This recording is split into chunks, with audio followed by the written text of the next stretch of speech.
The following reading was commissioned by Naval Cult. Any Port in a Storm by Naval Cult. I was alone when he came to me, as I often am, holed up in this dusty hovel. It is not much to look at, from within or without, but it brings me peace of mind, and it allows my thoughts to take form on a page. Within these walls I find salvation of sorts, as I record my story for these future generations to heed, and if I am so lucky, to learn from. No creature has ever bothered me here. Even my friends rarely visit, knowing my reclusive nature. But that all changed one unassuming afternoon. Storm clouds gathered out of nowhere, and a bold knock on my door beset a flash of light. Pardon the intrusion, Governor, but it's coming down like a parasprite swarm out there. I don't suppose you might entertain a lost Dracona quiz for 2 ticks while he dries off? I did not turn from my work, even as the bulbous eyes of parasprites mixed themselves between the raindrops outside my window. When this failed to get my attention, he shuffled about, snapping that potent claw and beckoning his every whim into existence. The barks of a dog filled the cabin, followed by a curious scampering. Something came along beside me, hovering just in my peripheral, but still I did not turn. I didn't need to. The tassels of an animated footstool were all the imagery I needed. I appreciate your hospitality. What a homey little cabin in the woods you have here. Very minimalist, very Sam Raimi. I sighed at my typewriter. Your Discord, I presume, I said, suppressing the uncertain shake in my voice. Welcome, I suppose. I've read about you and your unique powers. I assume you're the cause of this sudden downpour. The roof now whined with the relentless thumping of hapless, falling parasprites. I heard him flutter his lips. You know, ponies are always so quick to blame me for strange weather. I'll have you know there's a massive magical forest with its own weather patterns just over the hill. I turned in my chair. He mirrored me, sitting behind a desk of his own. He was a gangly creature, tall and thin, resembling some sort of single-headed chimera. He wore a trim black suit with a small ball hat, and in his lap was the animated, panting footstool. He stroked it slowly, watching me with yellow eyes that shone in the dim light. It's hard to describe what being in his presence is like. Even the deepest of hay fever-induced dreams couldn't quite compare. If I hadn't previously learned of his reformation, let alone who or what he was, I'd have been terrified. You'll forgive me if I'm hesitant to grant you the benefit of the doubt, I said coolly. You are a self-proclaimed spirit of disharmony, after all. Oh, but that was so many seasons ago. I'm past all that now, he said far too sweetly for my liking. His hat violently turned itself inside out, and a halo paired with wings crowned his head in its place. The sirens said similar things before wreaking chaos among whole towns at their leisure. Discord scoffed. Chaos? Please, I could outdo those hacks with one pinky claw. Though, that's the old me talking. These days I find meaning in greater things than strife. I've moved on from my pride, just as you've moved on from revenge. Or so I've read. The footstool jumped from his lap with a yip, and a copy of my latest novel replaced it. My stomach lurched. 3 best-selling novels in less than a year is quite admirable, he praised, rapidly flipping through the pages. And here I thought Twilight was prolific. I watched him for a time. I waited to see where this conversation was headed, but he said no more.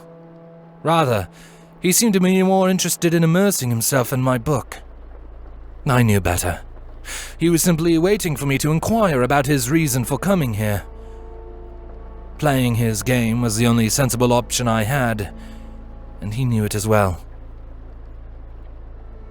What do you want with me, Discord? Well, to welcome you to Team Reformation, of course, he proclaimed joyfully. He dismissed the book with a snap and slithered up to full height. A crudely drawn banner emblazoned with my likeness unfurled from the ceiling, as if it had always been there. Congratulations, Stygian! You're now the 4th major baddie to see the light of friendship. How does it feel? A copy of him appeared to my right, holding some elongated tool forged of metal up to my face. I pushed it away. 4th? As far as nationwide threats go, turn that filter off and your number is much less impressive, I'm afraid. I glanced out the window. The parasprites had gone, but the rain seemed to be coming down harder now. Before I wrote those books, I hid myself away here and did nothing but read, I said. A millennium had gone by in what felt like the blink of an eye for me. I found myself in an unfamiliar world, with endless history to catch up on. Magic, cultural achievements, and societal structure that I could never have conceived. It was only after all that catching up that I felt inspired to share my story with this new world. I stood from my chair and closed the gap to the window. Streams of water fell like a curtain, obscuring the dark, dim world from view. Only then could I not tell the difference between the world I knew and the one in which I stood. You are one of the topics I read about extensively, Discord. I could see his reflection move upon mention. You, a near godlike being who could tear reality apart and rebuild it, enslaved pony kind not long after my friends and I were banished. If not for Star Swirl's prize students, you might still be in power. I paused. I watched as the flowing raindrops melted his reflection over and over again. I waited for a quip, but none came. The archives ended with your second imprisonment in stone, I continued. But news articles of only a few years ago told of the princess's efforts to have you reformed, and your subsequent friendship with Princess Twilight and her friends. I turned. He had reclined himself in a lavish floating chair, sipping some fruit drink from a straw as long and twisted as he was. You were in prison nearly as long as my friends and I. With that in mind, I wish to ask you this. How did you acclimate to this strange new era? And how did you, a creature of chaos, adjust to a way of life that suppressed what you are? Why would you choose to? He stared at me for a time, his one large fang shifting within his jaw. When he spoke, he stood up and walked down an invisible set of steps to the floor. Why, the magic of friendship, of course. Honestly, Stygian, haven't you been paying attention? You were blasted by a rainbow laser, were you not? I blinked, meaning to shake my head before stopping. Well, yes, I mean, technically I was, though it wasn't ultimately meant for me, per se. Discord tapped my side reassuringly. It didn't have the intended effect. So was I, he said shakily, pulling a handkerchief from somewhere unseen and wiping away a tear. See? You fit right in already. Team Reformation, where friendship lasers are the real magic. You, me, Princess Luna, and... well, I suppose Starlight never got a good blasting, now that I think about it, but that's okay. That's why she had to become a friendship student instead. He turned and walked away, leaving me too flabbergasted over just how little that response had helped. I simply found meaning in companionship.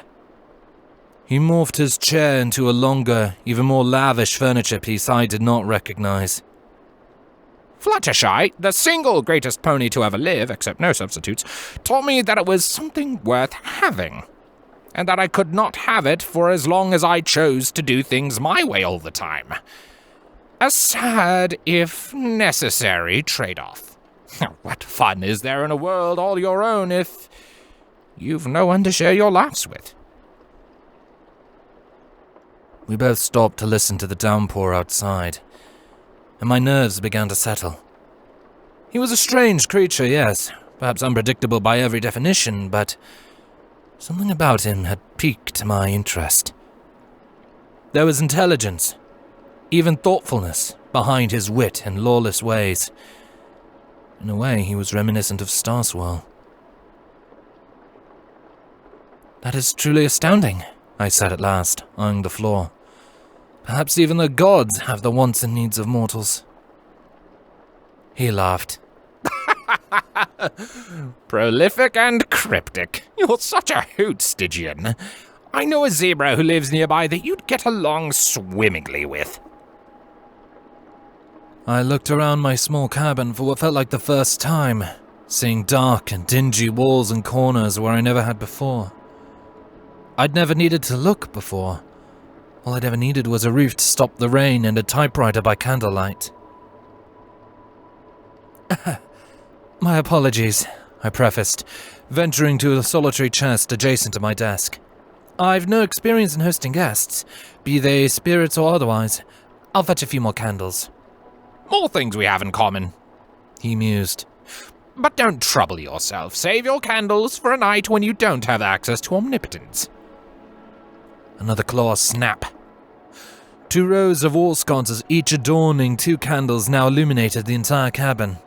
Each was carved with Discord's face, and winked cheerily, but I was given no time to marvel at them.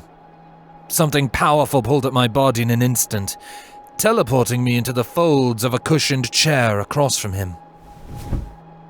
He gave me a coy smile. You asked a question of me, Stygian, so allow me to ask one of you now.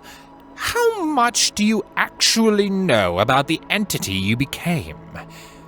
What do you know about the Pony of Shadows? I found myself in a sudden sweat. The same carefree eyes that once lazily drifted in and out of focus now stared at me intently. "Only that it was born from my need for revenge," I murmured. "I found it in the Well of Shade, where it had beckoned to me in my dreams. It spoke of power, a power I could use to get back at the friends who wronged me. I listened. I listened because I could not see the path ahead of me anymore. Without my friends, I was lost. And it was strange. It was as if it knew every action I would take, like it was in my head." I stopped, noticing the curl growing along the corners of Discord's smile. At that moment, something came to me, and I, too, grew tense and serious. "You know something about it, don't you?" Now what in Equestria would give you that impression? "You wear your thoughts on your lip." He stuck his tongue between his teeth and blew. Better? I rolled my eyes. Immensely. Let's just say you're not the only pony to have their turmoil become a lightning rod for dark magic. What do you mean? Oh, come now, Stygian. You can't proclaim that you're caught up on equestrian history and then go asking questions like that. What sort of bookish stereotype do you purport to be? Another snap. A thick, brown book fell before my hooves and startled me. The golden bust of an alicorn watched me from its cover. Don't tell me you never once came across the term the mare in the moon during your literary travels. I gripped the fallen tome with magic and lifted it. As I began to turn pages, I found my eyes growing steadily wider. A figure of darkness, suited in blue armor, seemed to wait for me more and more, the deeper I dared to go. "I came across it, yes," I uttered. It was not a lie, but not exactly the truth either. I bit my lip. But never was this nightmare moon visually depicted before. I only ever saw passing mentions of the lost princess, the mare in the moon. Snippets of a greater story. Through my skimming, something caught my eye, and I backtracked. A particular article stuck out to me, and I looked at him suddenly. Jealousy? Indubitably. From Princess Luna, one of Starswell's prize students. The bigger they are, as they say. I looked again. The purple eyes of the armored mare gave me vertigo. Even when Discord spoke again, I could not look away.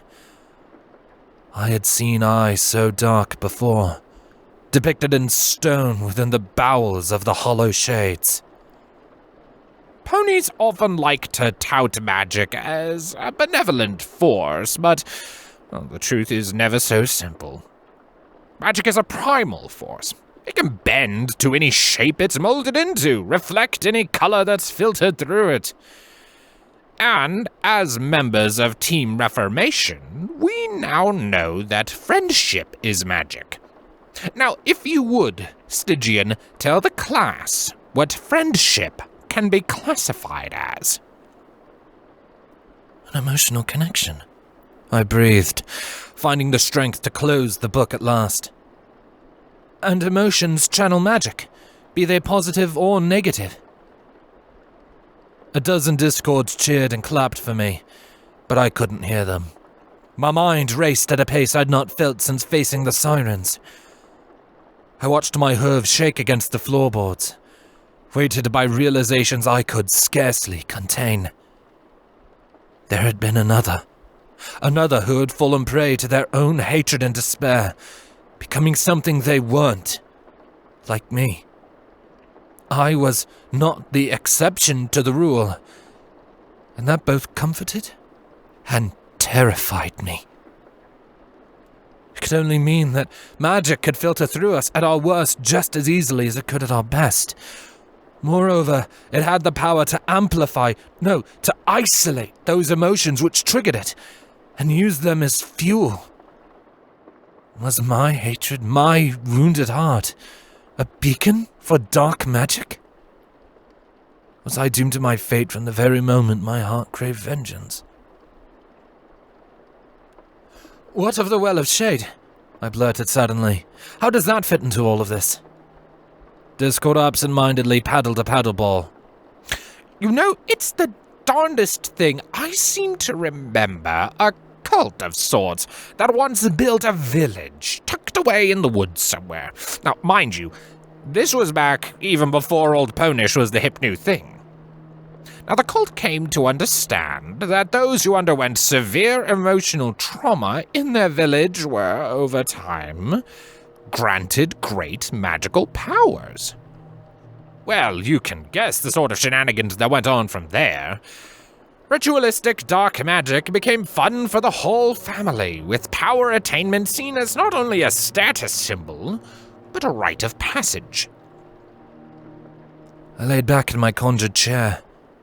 My mind had already gone elsewhere, rehearsing versions of a conversation that Starswell and I would later be having. Discord's paddleball had fallen limp and motionless, but still I watched it. I watched it because I was far too scared to gaze at the face that matched his new, dark tone. Ponies severed their emotional ties with others in quite unpleasant ways to gain power quickly. Power born not from talent or practice, but the raw emotional suffering they had placed on themselves. Suffice to say, this cult ran their village into the ground. Ponies had attained power, but lost sight of everything else in the process. They became little more than animals. I unearthed something down there, didn't I? I asked quietly. Something forgotten. Something left over from all those years ago. It called out to me, sensing how vulnerable I was and preyed upon my anger. I played right into its hoof. We believe so, yes. You attained levels of power that go beyond some of the greatest practitioners of magic our world has ever known, Stygian, and it was done in such a short amount of time. The Well of Shade and its history are the only reasonable explanation we have. My heart stopped at the sudden presence of another, but I knew the voice right away. In the time it took me to turn, Discord had already sprung from his seat, his cushion undulating in the aftermath from a large attached spring. Dearest Luna, you made it! He cried, curling around her body like a constrictor. He was wrapped in azure magic and removed just as quickly. I was beginning to wonder if you'd be attending our little law party at all this evening. My eyes settled on her, and I felt my breath leave me. I held memories of Luna, fleeting interactions with her, a young and timid filly, chosen with her sister to become my friend's student. But this was not that filly. Even my glances from afar upon my brief visit to Canterlot Castle did her no justice. Her eyes watched me with patience and confidence alike. She stood tall, firm, and grounded, even as Discord did his very best to pine for her attention. It's been a very, very long time, Stygian, she said to me. I feel like I barely even saw you during our reunion with Starswell. How are you doing? No worse for wear because of Discord, I hope? She smiled, and I scarcely realized that my lips hung apart. A long time indeed. It's my honor to see you again as not only a grown mare, but as a ruler of Equestria, Luna. I bowed, and she giggled, urging me to stand again. And yes, somehow I've weathered Discord thus far, thank you. Your timing is quite impeccable, really. We just delved a bit into what I've missed in these past 1,000 years, and perhaps further back still. She nodded politely before switching her focus to Discord. Her face grew more stern. Yes, well, there is a reason for the overlap, she began. She nodded to Discord, and he summoned a table of dark cedar in the middle of my cabin, complete with 3 stools. When she gestured to them, I obliged. I briefly wondered if any of this would be mine to keep. As I'm sure you've long since gathered, Discord's visit was no chance event. Mine is not either. 'Twas actually my plan to meet you today, though I originally hoped to arrive with Discord. I'm afraid I was held up by more than one unfortunately timed responsibility. It was my turn to smile. Even an unfortunate responsibility is tiers of importance above a dreary fellow like me, Princess. There's nothing to apologize for. He's actually quite modest when he's not being blatantly wronged by stuffy wizards, Discord mumbled. Luna glared at him, and I had to stifle a laugh for the first time that day. When Luna looked at me again, there was a seed of urgency in her eyes. Stygian. From the moment I learned of your identity as the Pony of Shadows, I felt something gnawing away at me. And then when Princess Twilight informed me of your rescue at the Well of Shade, I was certain there was something there, waiting for me to discover it. But even ponies our age know little about the Hollow Shades or the inhabitants that once lived there. Before we spoke, I had to find someone who could give me the insight I needed. Luckily for me, there is one creature alive today who fits the bill. Our eyes turned to Discord together, and something existential crept upon me. Caught up in Discord's earlier tale as I was, I had not stopped long enough to consider the ramifications of his knowledge. Just how old are you, Discord? I asked. I wasn't sure if it was a question I actually wanted answered. The original inhabitants of the Hollow Shades are theorized to be some of the earliest ponies on the continent. That's tens of thousands of years, if not far older. He watched me, and as he summoned a tea set from nothingness and poured cups for the three of us, he smiled.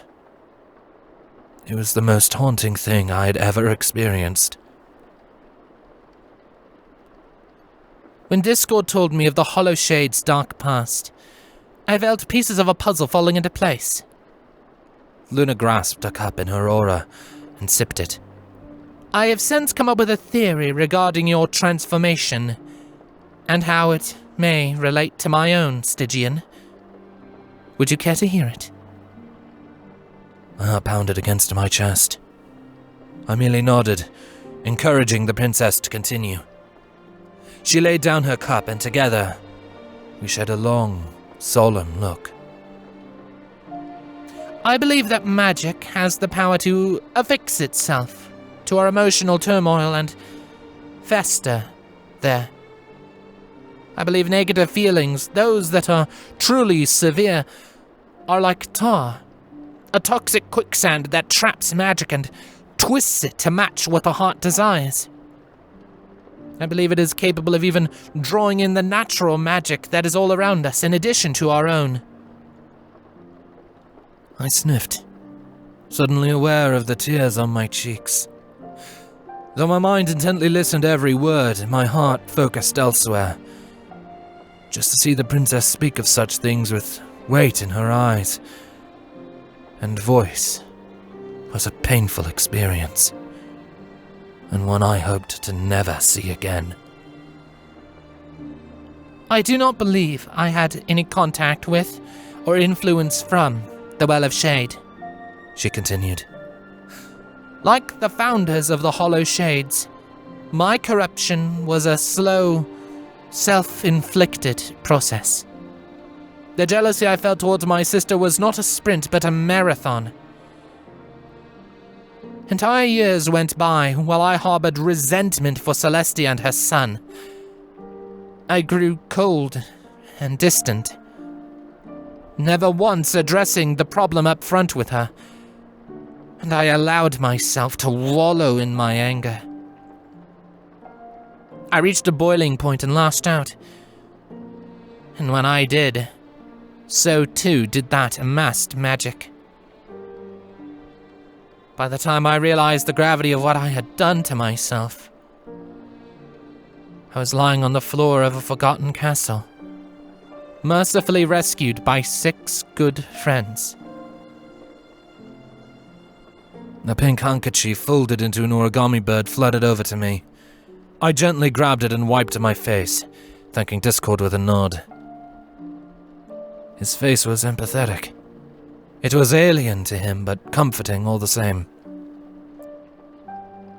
Conversely, you were consumed by dark magic that had already been created. I looked at Luna again.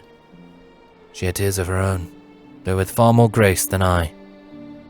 Subtle film reflected off her eyes, filtering the candlelight.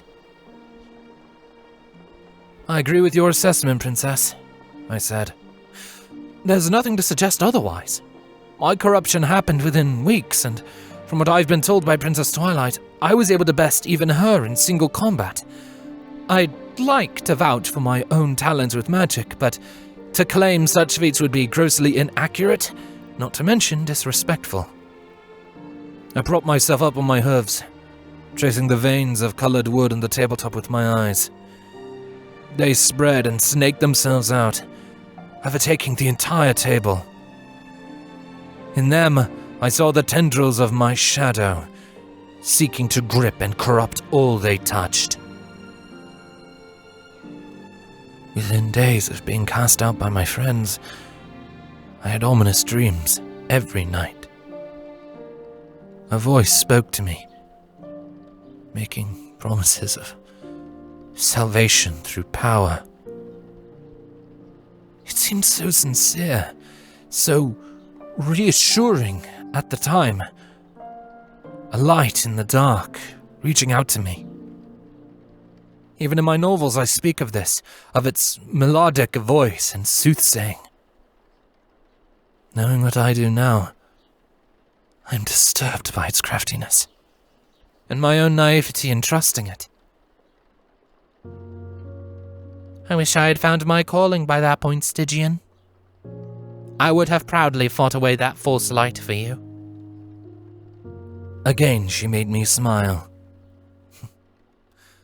I couldn't help but think that her talents lied outside the dream realm as well. You're too kind, Princess, but perhaps everything was for the best in the end.